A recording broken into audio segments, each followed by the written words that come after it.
Professor, os exemplos dados pelo ministro Barroso são muito simples de serem compreendidos, né? Exato. Ele cita inclusive o Supremo. Se você quiser publicar nas redes sociais que o Supremo toma decisões equivocadas porque os ministros são ruins, têm formação jurídica insuficiente para estarem ali, é uma opinião. A outra é dizer que vai invadir para matá-los, né? Não, eu acho que a entrevista e as questões levantadas... Uma entrevista só é boa por duas razões, do entrevistado e do entrevistador.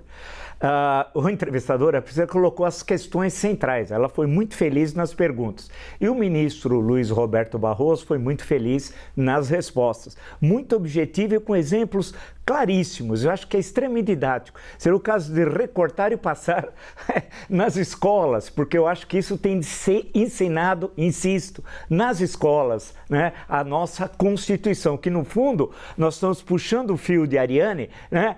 Como se estivéssemos lá em Knossos, em Creta, e chegando ao fundamental, ao ponto máximo da nossa liberdade, que é a Constituição de 5 de outubro de 1988. E isso, Colombo, no país marcado pelo autoritarismo, né?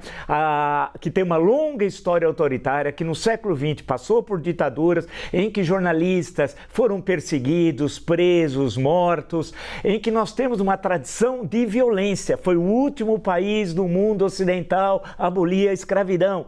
Tudo isso forma um combo que dá nessa situação presente, além de outros fatores que não dá tempo aqui para a gente ressaltar. Então, as explicações do ministro foram perfeitas. A questão do STF. E ele disse, uma coisa é a crítica, outra coisa, alguém que acha que pode ser um horror o Supremo, outra é patrocinar a invasão do Supremo no dia 8 de janeiro, como vimos. E ele falou um ponto importante, até anotei, naturalização da mentira. É uma coisa que nós estamos vivendo, a naturalização da mentira. Tem pessoas que vivem no mundo paralelo, no mundo da mentira.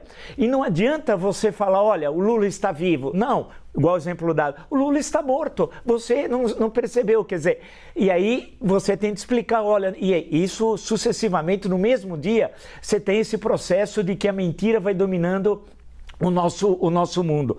E é um ponto interessante que ele lembrou, que vivemos um momento de pregação da violência através das redes sociais. E isso também é o 8 de janeiro, mas não só, né?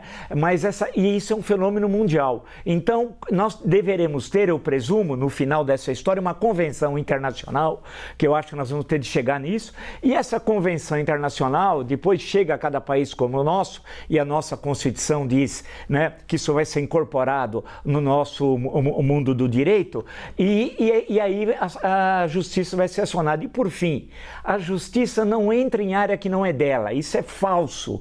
Ela é um poder inerte, paralisado, ela só age quando provocado, não no sentido vulgar, provocado quando alguém, você, entra na justiça, aí sim ela age. E o Supremo Tribunal Federal, em relação, por exemplo, a essa questão, tem agido muito bem.